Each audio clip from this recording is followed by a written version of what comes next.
साथ जो है हमारे बुज़ुर्गों के भी ताल्लुकात रहे। मौलाना हज़रत मुफ्ती महमूद साहब अल्लाह ताला उनको ग़रीक़ रहमत करे, वो मेरे बुज़ुर्गों के से उनका ताल्लुक़ था। मेरे जो ताज और अल्ताफ़ साहब थे वो भी मौलाना साहब के कुलीग रहे, मेरे मामू भी कुलीग रहे। तो मैं असद कैसर साहब यहाँ पे मौजूद थे, तो मैं दोनों को सलाम करने के लिए यहाँ पे आया।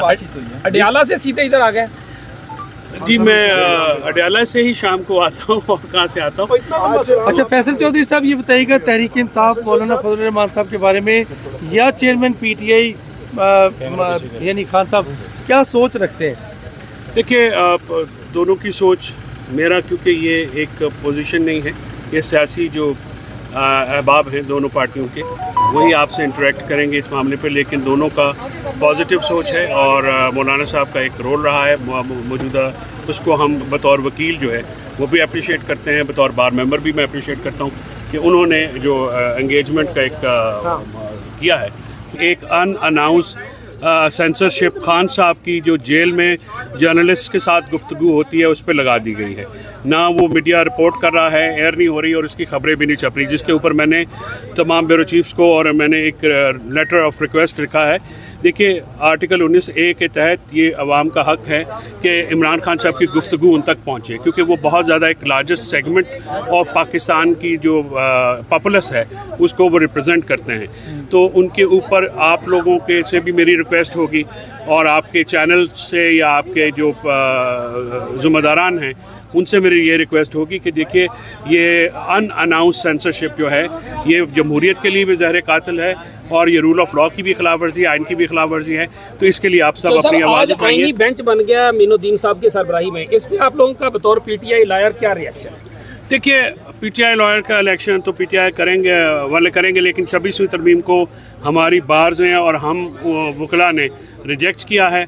हम उन वकला में से हैं जो कि 26वीं आइनी तरमीम को जो है और ख़ासकर जो अदलिया से मुतल्लिक हिस्से हैं उसको तस्लीम नहीं करते हैं। लेकिन हम आइन और कानून के बीच में रह के जदोजहद करने के कायल हैं। हम वकला का उसके ऊपर एक फर्म स्टांस है। हम जो अदलिया के ऊपर और डेमोक्रेसी के ऊपर और रूल ऑफ लॉ के ऊपर ये इसको हमला गर्दानते हैं। क्या आपका स्टांस जो है 26वीं आइनी तरमीम पर फ़र्क आएगा उससे? देखिए, 26वीं आइनी तरमीम के ऊपर जो फ़र्क आता है या नहीं आता, हमारा काम है जदोजहद करना, हमारा काम है अपनी आवाज़ उठाना। और अगर एक पाकिस्तान के आइन के साथ, कानून के साथ एक गलत बात हुई है तो उस चीज़ को हमें हाईलाइट करना है कि वो गलत है। देखिए, अगर गलत बात सारे भी कहें, एक आदमी जो है उसकी भी हाईलाइट करे तो वो ज़रूरी होती है। इसलिए हम इस जो गलत अंदाज में ये सारे मामलात हुए हैं, तरमीम के तरीक़ाकार भी गलत है, उसका सब्सटेंस भी गलत है और उसके जो असरात हैं वो पाकिस्तान की अदलिया के ऊपर, पाकिस्तान के अवाम पे काफ़ी भयानक होंगे ये आने वाले वक्तों में। बल्कि आप आज से ही देख रहे हैं। तो आइनी बेंच जो है हो या आइनी अदालत हो, ये तमाम मामलात सुप्रीम कोर्ट के ऊपर मैं उनको एक हमला गर्दानता हूँ और बतौर वकील जो है इसकी मैं मजम्मत भी करता हूँ और मैं समझता हूँ कि 26वीं आइनी तरमीम को रोल बैक होना चाहिए। पैगाम जो आप कह रहे थे अडियाला से आज आए हैं? नहीं, मैंने ये आपको नहीं कहा टेका सानी साहब, मुझे आप खिलाएं मत, मैं आप ही का शागिर्द हूँ। मैं कोई पैगाम जो है वहाँ पर नहीं आया, लेकिन क्योंकि असद कैसर साहब और मौलाना साहब, मैंने जैसे अर्ज़ किया, मौलाना साहब के लिए हमारे बहुत एहतराम है और उनके मैं सलाम करने आया था। और जो भी बात होगी वो PTI और जो UI का जो मीडिया विंग है वो आपके साथ शेयर करेगा। फैसल चौधरी साहब, मौलाना साहब और PTI क्या सड़कों पर इकट्ठे निकलने का ऐलान भी कर सकते हैं आज से?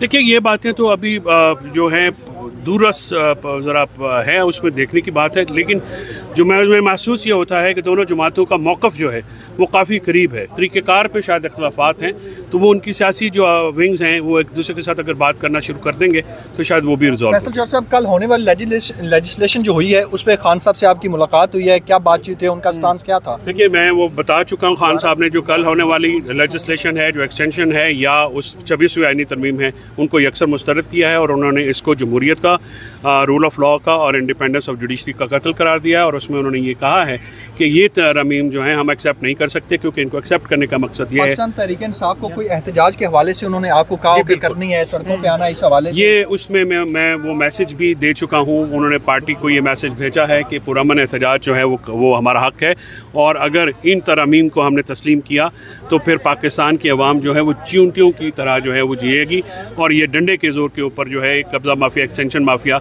हुकूमत करना चाहता है। तो इसके ख़िलाफ़ खड़ा होना ये पाकिस्तान के अवाम के हकूक़ के लिए ज़रूरी है, क्योंकि ये किसी एक पार्टी एक शख्सियत का मसला नहीं है, ये पाकिस्तान की अदलिया के ऊपर हमला है, पाकिस्तान के अवाम के बुनियादी हक़। फैसल चौधरी साहब, इमरान खान साहब ने एहतजाज की कॉल करने का, फैसल चौधरी साहब जो तशद्दुद हुआ उस पर बहुत शदीद बरहम थे और उन्होंने शदीद तरीन अल्फाज में इसकी मजम्मत की, और इंतज़ार पंजोता के साथ जो सलूक हुआ, मैं आप सब लोगों ने उसकी मजम्मत की। मैं जो सिविल सोसाइटी से आवाज़ें उठी, मैं उनका भी शुक्रगुजार हूँ, लेकिन इस बात में बार कौंसिल और बार एसोसिएशनों की जो खामोशी है, मैं वो चाहता हूँ कि वो सिर्फ ये ना हो कि किसी को कोई जजी का लालच दिया हो, किसी को कोई और चीज़ ला, तो उस पर खामोश ना रहें।